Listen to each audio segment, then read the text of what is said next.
नमस्कार दोस्तों। लोकसभा चुनाव में मिली करारी हार के बाद से मोदी डरे हुए हैं। सबसे ज़्यादा मोदी को अपनी कुर्सी जाने का डर सता रहा है और 2014 और 2019 में मोदी का जनता के बीच में एक अलग क्रेज़ था, जो कि 2024 के चुनाव में हवा हो गया, जिसको लेकर बीजेपी संगठन में मोदी को प्रधानमंत्री पद से हटाने की बात होने लगी थी। इसके बावजूद भी मोदी किसी तरह से अपने सहयोगी दलों के साथ मिलकर सरकार बनाने में कामयाब हो गए और दूसरी बार प्रधानमंत्री पद पर आसीन हो गए, जिसके बाद भी उनका डर कायम है।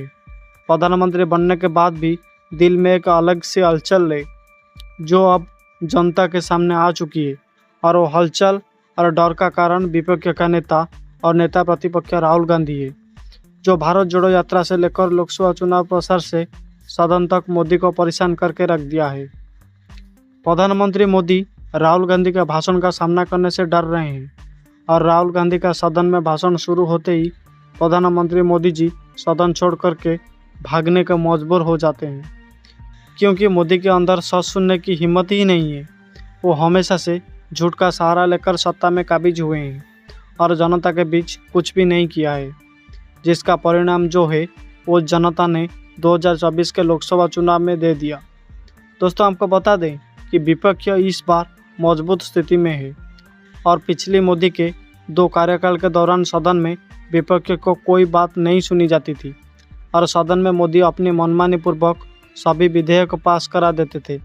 अपनी तानाशाही दिखाते हुए लोकसभा से सांसद को सस्पेंड कर दिया जाता था। लेकिन इस बार माहौल दूसरा है और विपक्ष मोदी सरकार से बार बार सवाल कर रहा है और मोदी के द्वारा दिए जा रहे आंकड़ों का सबूत मांग रहा है, जो मोदी के गले की फांस बन गई है।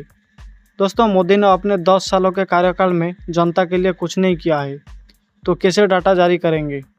दोस्तों, आपको बता दें कि मोदी के लिए राहुल गांधी सबसे बड़ा खतरा बने हुए हैं।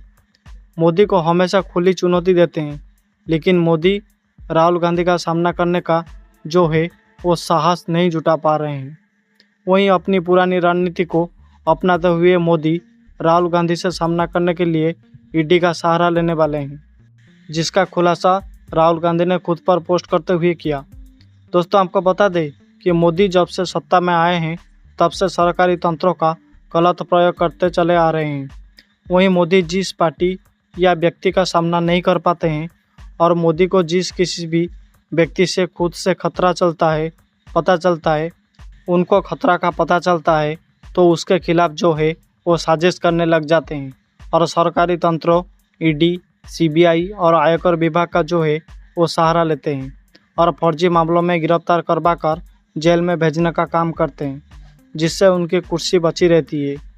वो मोदी सत्ता में आने से पहले और सत्ता में आने के बाद अपने भाषण में हम हमेशा कहते थे कि एक भी भ्रष्टाचारी को बख्शा नहीं जाएगा, लेकिन सबसे ज़्यादा भ्रष्टाचार मोदी काल में ही हुआ है, चाहे वो एयरपोर्ट निर्माण में हो या सड़क हाईवे एक्सप्रेस पे हो या फिर सबसे बड़े अधिक भ्रष्टाचार हुए हो।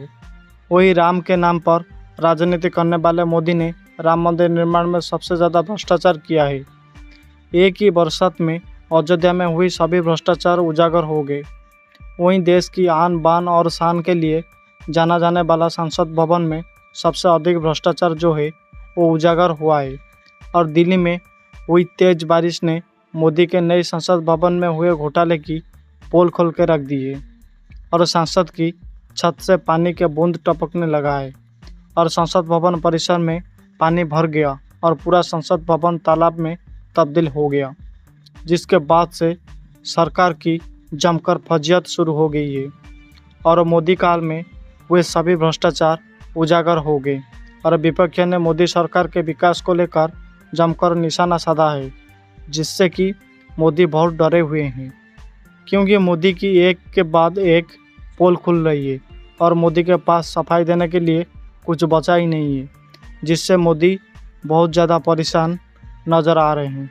दोस्तों, बता दें कि मोदी को सबसे अधिक मिर्ची जो है वो राहुल गांधी के द्वारा 29 जुलाई को सदन में दिए गए बयान से लगी है, जिसको लेकर के मोदी अब राहुल गांधी के खिलाफ जो है साजिश रचने का तैयारी कर रहे हैं। बता दें कि मोदी के साजिश का शिकार दिल्ली के सीएम अरविंद केजरीवाल, झारखंड के सीएम हेमंत सोरेन, महाराष्ट्र के शिवसेना यूपीटी नेता संजय राव, दिल्ली के डिप्टी सीएम मनीष सिसोदिया समेत कई बड़े नेता जो है वो हो चुके हैं। वहीं राहुल गांधी के बयान से डरे हुए मोदी अब उनके खिलाफ भी बड़ी साजिश रच रहे हैं। दोस्तों बता दें कि मोदी में राहुल का सामना करने की हिम्मत तो है ही नहीं।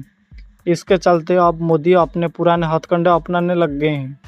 जी हाँ दोस्तों, आपको बता दें कि लोकसभा में नेता प्रतिपक्ष और कांग्रेस सांसद राहुल गांधी ने शुक्रवार को बड़ा दावा करते हुए कहा कि प्रवर्तन निर्देशालय संसद में उनके चक्रव्यूह भाषण के बाद उन पर छापेमारी करने की योजना बना रहा है।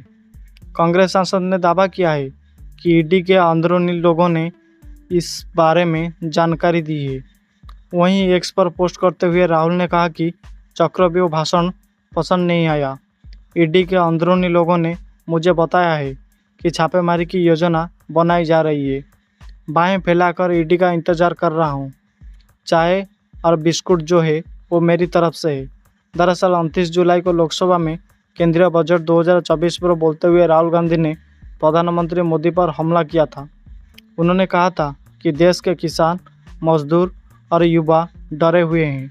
उन्होंने कमल के प्रतीक को प्रमुखता से प्रदर्शित करने के लिए पीएम मोदी को आलोचना की है और दावा किया है कि 21वीं सदी में एक नया चक्रव्यूह बनाया गया है। राहुल गांधी ने कहा कि जो चक्रव्यूह बनाया गया है इससे करोड़ों लोगों को जो नुकसान हुआ है, हम इस चक्रव्यूह को तोड़ेंगे और इसे तोड़ने का सबसे बड़ा तरीका जनगणना है, जिससे आप सब डरते हैं। इंडिया इस सदन में गारंटीकृत कानूनी एमएसपी पारित करेगा। इस सदन में जातीय जनगणना हम पास करके आपको दिखाएंगे। दोस्तों आपको बता दें कि राहुल गांधी ने महाभारत युद्ध की चक्रव्यूह संरचना का जिक्र करते हुए कहा है कि इसमें डर, हिंसा होती है और अभिमन्यु को फंसाकर 6 लोगों ने मारा। राहुल ने कहा कि एक नया चक्र तैयार हुआ है, वो भी लोटस की शेप में है, जिसको आजकल पीएम मोदी छाती पर लगाकर घूमते हैं। अभिमन्यु को 6 लोगों ने मारा, जिनके नाम द्रोण, कर्ण, कृपाचार्य, कृतवर्मा, अश्वत्थामा और शकुनी थे। आज भी चक्रव्यूह के बीच में 6 लोग हैं। चक्रव्यूह को बिल्कुल सेंटर में 6 लोग कंट्रोल करते हैं। जैसे उस टाइम 6 लोग कंट्रोल करते थे, वैसे ही आज भी 6 लोग कंट्रोल कर रहे हैं। दोस्तों राहुल गांधी के इस बयान पर लोकसभा अध्यक्ष ओम बिरला ने उन्हें टोकते हुए याद दिलाते हैं कि जो शख्स इस सदन का सदस्य नहीं है उसका नाम ना लिया जाए। इस पर राहुल गांधी ने कहा कि अगर वो चाहते हैं कि वो अजीत का नाम ना ले तो वो नहीं लेंगे। दोस्तों बता दें कि राहुल गांधी ने आरोप लगाया है कि देश की जनता को मोदी सरकार ने चक्रव्यूह में फंसा दिया है। इसमें किसान और युवा सबसे ज़्यादा पीड़ित है और उन्होंने कहा है कि अन्य नेता जिनको आप इस चक्रव्यूह से निकलने नहीं देते हो और उन्हें आपने कुछ नहीं दिया है, उन्होंने एक चीज़ मांगी थी, वो है एमएसपी। दोस्तों आपने आपको बॉर्डर पर बंद कर दिया। आज तक रोड बंद है, कोई उनसे बात करने को तैयार नहीं है। वो वहाँ मुझसे मिलने आए तो आप उनको अंदर नहीं आने दे रहे हो।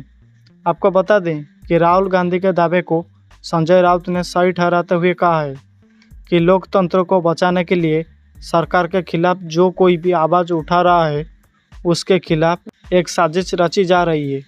राउत ने आगे भी कहा है कि ये साजिश भारत में नहीं बल्कि विदेशी धरती पर भी रची जा रही है। संजय राउत ने विपक्षी नेताओं पर हमले की आशंका जताते हुए कहा है कि बीते करीब 1 महीने से जिन तरीके से जो है वो हम लोगों ने राहुल गांधी के नेतृत्व में केंद्र सरकार की धज्जियां उड़ाई है, उससे मोदी सरकार की नींद उड़ गई है। राउत ने और भी कहा कि ये सरकार एक बार फिर गैरकानूनी तरीके से केंद्रीय जांच एजेंसियों का इस्तेमाल विपक्षी नेताओं के खिलाफ कर सकती है। वहीं कांग्रेस नेता उदित राज ने भी राहुल गांधी के दावे का समर्थन किया है और उदित राज ने कहा है कि पिछले कुछ दिनों में ईडी ने राहुल गांधी और सोनिया गांधी से लंबी पूछताछ की है। राहुल गांधी लगातार जनता के मुद्दे को उठा रहे हैं और ये सरकार असल मुद्दे उठाने वालों को सजा देती है। दोस्तों, राहुल गांधी सही कह रहे हैं कि उदित राज ने कहा कि ईडी की रडार पर सिर्फ विपक्षी नेता है, जबकि 25 में से 23 बीजेपी नेताओं के खिलाफ ईडी ने जांच बंद कर दी है। वहीं इस पर शिवसेना सांसद प्रियंका चतुर्वेदी की प्रतिक्रिया आई है।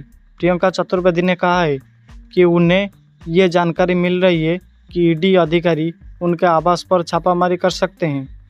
इसको लेकर शिवसेना यूपीटी सांसद ने आगे कहा है कि जब सरकार डर जाती है तो वो ईडी और सीबीआई के आगे कर देती है, और हम लगातार इस बात पर चर्चा कर रहे हैं कि ये सरकार ईडी, सीबीआई और आयकर के माध्यम से कैसे अपना एजेंडा चलाती है।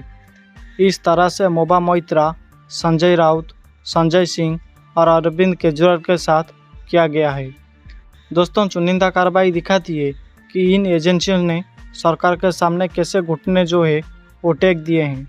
बीजेपी और मोदी के साजिश का राहुल गांधी पर कितना असर पड़ता है और राहुल गांधी इसका जवाब मोदी को कैसे देते हैं, और ईडी के छापे के बाद राहुल के भाषण में और निखार आता है और बीजेपी अपने मौसम में कितना कामयाब होती है, तो खैर आने वाले वक्त में ये पता चल जाएगा।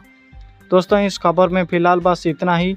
ऐसी तमाम राजनीतिक खबर के लिए वीडियो को एक लाइक कर दीजिए, और चैनल में पहली बार आए हो तो सब्सक्राइब करके बेल आइकन को दबा दीजिए और वीडियो को ज़्यादा से ज़्यादा शेयर कीजिए। धन्यवाद दोस्तों।